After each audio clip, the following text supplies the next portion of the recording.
High school seniors operate on a severe time deficit. Between coursework, extracurriculars, and college applications, free hours are scarce. The traditional advice to apply to every scholarship you see is mathematically flawed and tends to lead to burnout. Many students are driven by the persistent internet myth that millions of dollars in scholarship money go unclaimed every year, sitting in a secret vault waiting for anyone to just ask for it. The reality is more technical.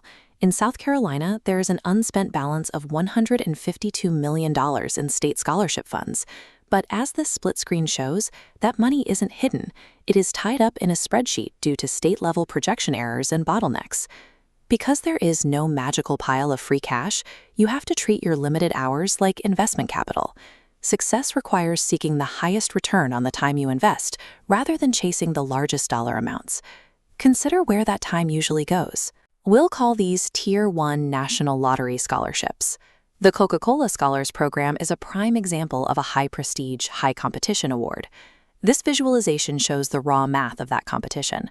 Roughly 107,000 initial applications, compressed down through a funnel to leave exactly 150 highlighted winners at the bottom. That creates a 1.12% advancement rate. Entering this pool requires a massive initial investment. You have to coordinate letters of recommendation, write multiple original essays, and compete against the top academic tier of seniors nationwide. The potential payout is $20,000 per scholar. However, that figure comes at the cost of dedicating 10 or more hours of work to a competition where a rejection is the statistical certainty for 99% of applicants. Dedicating your primary application hours to national programs yields the lowest return on application time, or ROAT.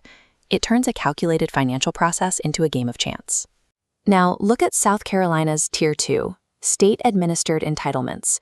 These are the Palmetto Fellows, Life, and Hope Scholarships.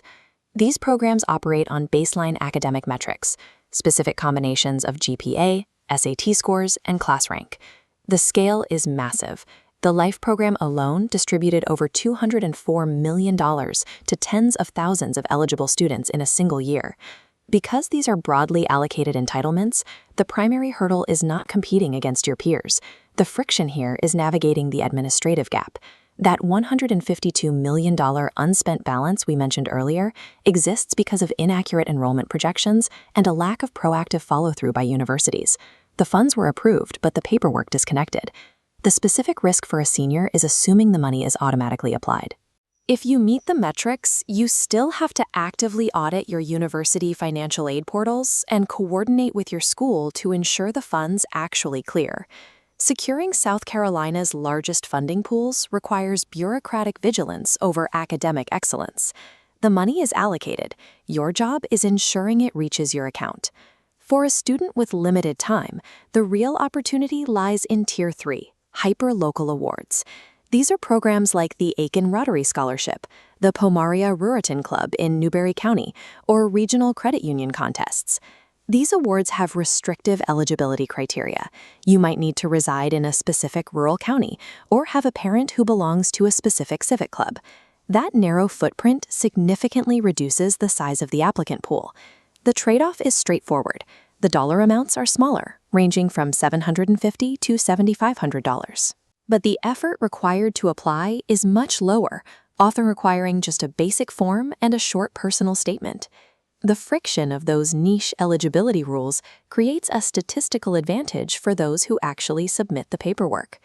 These local awards are the highest return on investment targets for a student's time. This matrix plots win probability against award size. Tier 1 national awards sit bottom right, high dollars, low probability. Tier 2 state entitlements land top right, high dollars and high probability if you clear the administration. Tier 3 local awards sit top left, smaller dollars but the highest probability of winning. This matrix flips traditional advice. To maximize your limited time, stop chasing the highest dollars and optimize for highest probability. This flowchart outlines a precise strategy. Step 1. Secure the state base. Proactively audit life or hope qualifications to ensure state funds aren't pending. Step 2. Identify 3 hyperlocal constraints. Look for awards limited to your county, local chambers of commerce, or regional credit unions. If you are in the top 1% of academic or athletic performers, you should dedicate your remaining time to institutional endowed targets like the Clemson Lyceum Scholars or USC Stamp Scholars programs. To execute this quickly, you need two tools: a short, replicable essay template you can modify, and a standardized checklist for recommendation requests so you can process local applications in a single weekend. Treating the application process like a diversified, localized investment portfolio offers a much higher statistical return than the scattergun approach. There are exceptions to this. If you are aiming for out-of-state Ivy League schools or strictly pursuing NCAA postgraduate athletic pipelines, ignore this local strategy and rely on your institution's direct nomination process. For the vast majority of students staying in-state, success comes from exploiting the local data gap, targeting organizations where applicant counts are historically microscopic. This requires a specific approach when you sit down with your high school guidance counselor. Do not walk into their office and ask, "What scholarships are out there?" That guarantees you will be handed a generic list of highly competitive national awards.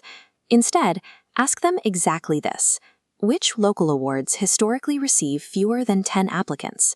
Winning college funding comes down to finding the rooms where you are the only one speaking.